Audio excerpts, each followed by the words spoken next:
So this is what Hyperspin looks like. It starts with MAME, my Hyperspin. I have done nothing to this at all.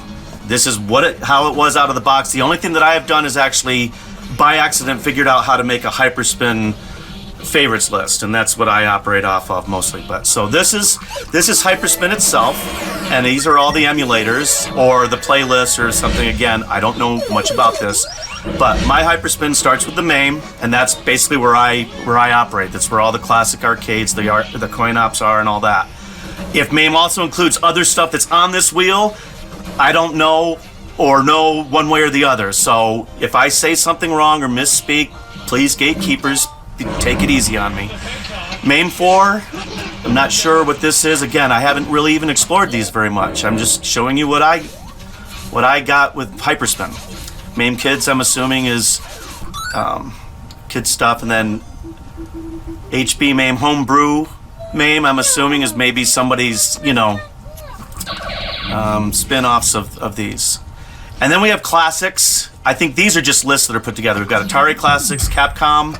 I'm not going to get into any of these. I'm just going to show you the Hyperspin list, and I think I'm going to get into some of the other ones for some other stuff, like more in detail, because I haven't explored them either. So it might be interesting to explore them together. IRM Classics, Konami Classics, Midway Classics,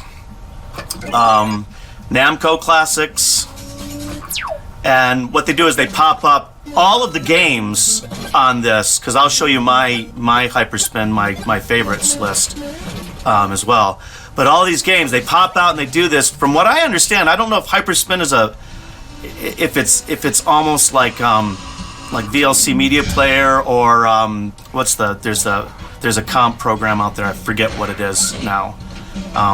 That's sort of like a community open source type thing, and I don't even understand how that works. Taito Classics, Tecmo Classics, and then Techno Classics, Technos.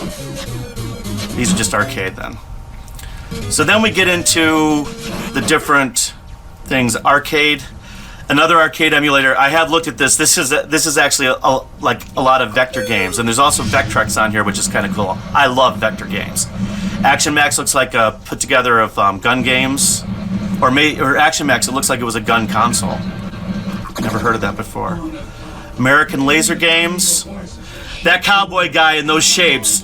I think that this was like one of those hologram games that it was kind of after my intense arcade games. That this looks like something that was like maybe the early 90s, mid 90s, something like that.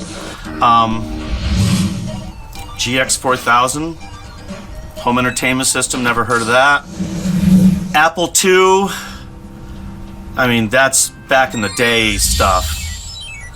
My father owned an Apple II. Not Apple IIe or Apple C or whatever, but back before the Macintosh days. Floppy B drive discs. Wow. What's a B drive? Atari 2600, 5200, 7800. Jaguar, Lynx, and Atari ST. I remember the Atari ST. I think there was an Atari computer. And then I think it turned into the AST, and I think that was my first computer. My first PC was an AST. I remember AST Works. I'm not sure if it was before Windows or if it was, but it was an interface. Capcom, CPS-1, I don't know what these classifications are. System 2, if that's like different bit versions or if it was even a console, I'm not sure. These look like arcade games to me. Casio PV-1000.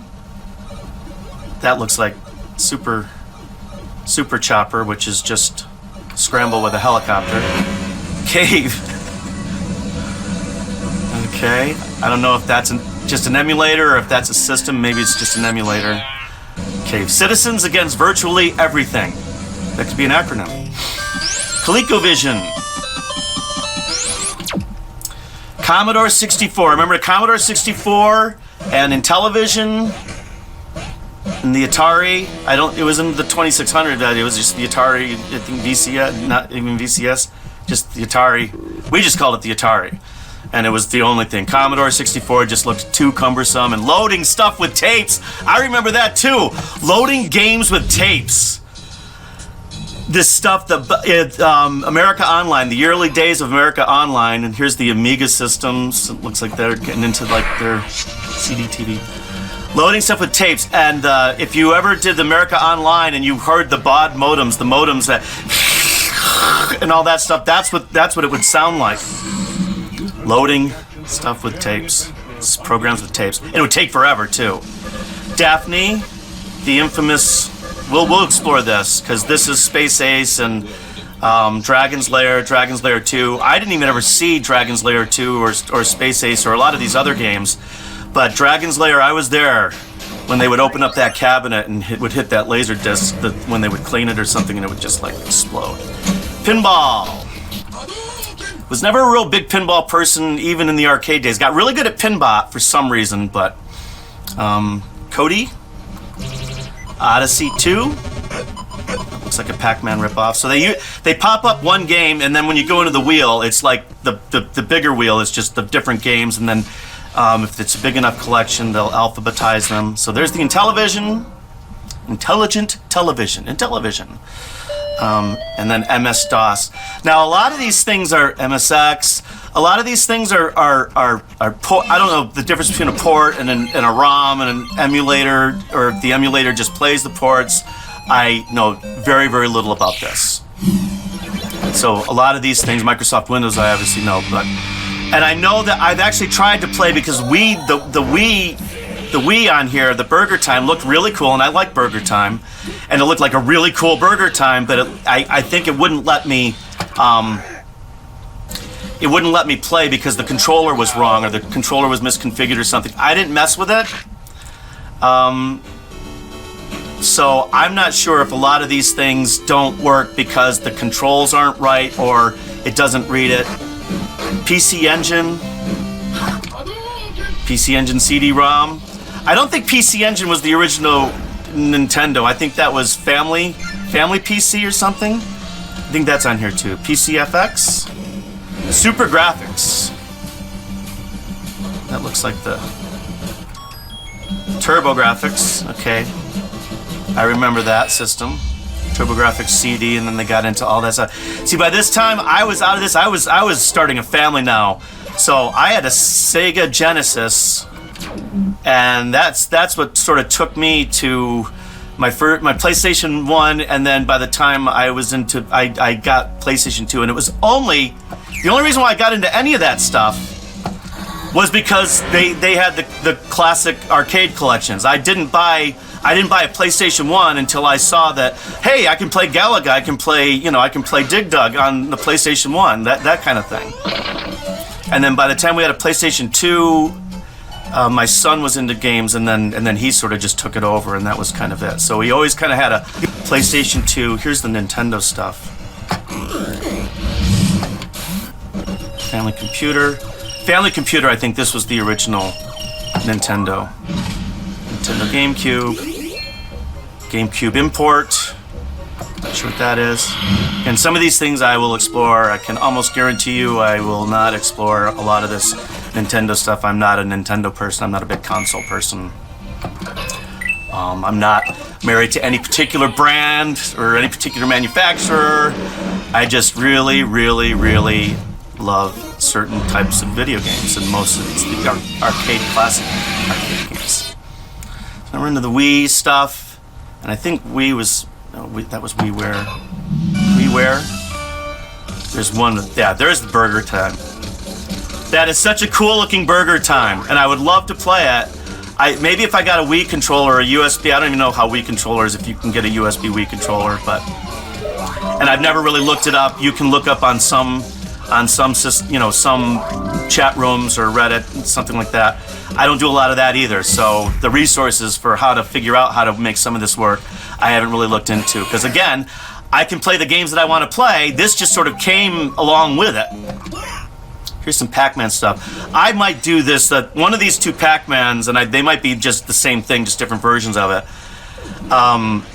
These Pac-Mans it's really cool because you play for like an allotted amount of time. and so if you get killed, you just come back. So it's a time game, and it's a little bit easier, but you can do some really cool ghost eating in those games. So I'm gonna try that. 3DO. PC gaming again. I don't know how well any of these things port well. I was never a PC gamer, so none of this stuff I don't even recognize this stuff. Philips, I recall. Again, pinball, have not been really impressed with the pinball, probably because it has to scroll a lot of times, or it's just, I like pinball enough that I might get a mini pinball, the at games, mini arcade, mini pinball, looks pretty cool. That might be something I would play with, but it would depend on the tables you could get too. Pinbot was a really fun. Plex, I don't know what Plex is. PopCap, don't know what that is. Run and Gun, sounds like a list again, a compilation. Scum VM, not sure what that is. That might be a manufacturer, looks like animated stuff. Sega 32X, Sega CD. Have not cracked hardly any of these open. I think part of the reason why I wasn't into consoles as much is because it just never looked like the arcade game. Dreamcast we did have in the house, and I did like Crazy Taxi. What I loved on the Dreamcast that I played all the time was Virtua Tennis. Loved Virtua Tennis. I played Virtua Tennis a lot. And I never watched tennis. I watched tennis a little bit in college when Boris Becker and Steffi Graf were really big. But other than that, never really watched tennis, but I loved playing Virtua Tennis. Game Gear. Sega Genesis. Was never really a big, I don't even remember his name. The Hedgehog. Sonic. I was never a big Sonic person. On Sega there was a Sega Genesis, my wife and I would play a couple of different games. Pirates Gold, I think, was on that, and there was this colony thing where you would go to different planets and mine for stuff, and we didn't even realize how games worked back then, because I was used to you just put a quarter in and you just play. That there were like bosses, or you were supposed to figure out a mystery or something, so we were just running around from planet to planet just mining, and it was like, this is kind of boring, and you'd run into what I guess now are, NPCs. I didn't think of it like that because I didn't know about that kind of stuff, so you'd run into those guys and they would say stuff to you that, well, these guys are talking to you about things, but I don't know what that means, and you would just keep going and mining stuff because that's what you thought the game was about. So never got to the Sega Saturn. Sharp, shmup, shotgun games. I've got a gun for this, but because it's a sensor now, it's not like the light guns like they had on the CRT on the tube slots. I don't know what that. Neo Geo. Was never into that console. Never really into consoles. No matter what the console came out, I wasn't really interested in it because I wasn't a gamer like that. I just wanted to play the arcade games, and they always looked better on the, I guess, the ROMs or whatever it was. So I basically didn't get it until I could get the ports or the mimicked games on the later consoles. PlayStation 2. PlayStation 2 is fun. PlayStation 2, I've got some good memories of PlayStation 2. Ninja, Tenchu, Siphon Filter, Solid Snake, a few games. That was when my son was into it and I was into it, and we were both kind of just about as good as each other, and then he just went completely crazy, and he's still into it like crazy. And I'm just doing this, playing classic games and looking through some of this stuff and remembering it. But the PS2, the one thing that I really loved on the PS2 was we would do like Dance Dance Revolution, Guitar Hero. I played a lot of the Guitar Hero stuff. But what I really loved was the original Star Wars Battlefront 2. I memorized that game. I was a Dagobah. I love Dagobah. It was a great map. Vectrex is really cool. I might dive into that one as well. I'm gonna dive into some of these. Supervision, some of these like old stuff. That almost looks like old like Game Boy stuff. So does that. I had a Game Boy, but never had a Game Boy Color. I had a Game Boy when I first moved to LA, like 1990, 91. I had a Game Boy, had a couple of games on it. But again, it just was never as fun. And there's Zing. So now when we go into MAME, I'll go into MAME here. And then just by accident, I figured out how to do my favorite games. So here are my favorite games that I have right now. Some of them are games that I play. A lot of them are games that I play. A lot of them are games that I put together for this. And then each game pops up its own thing, and then you just select it, and then you can go into the menus. So this is Hyperspin.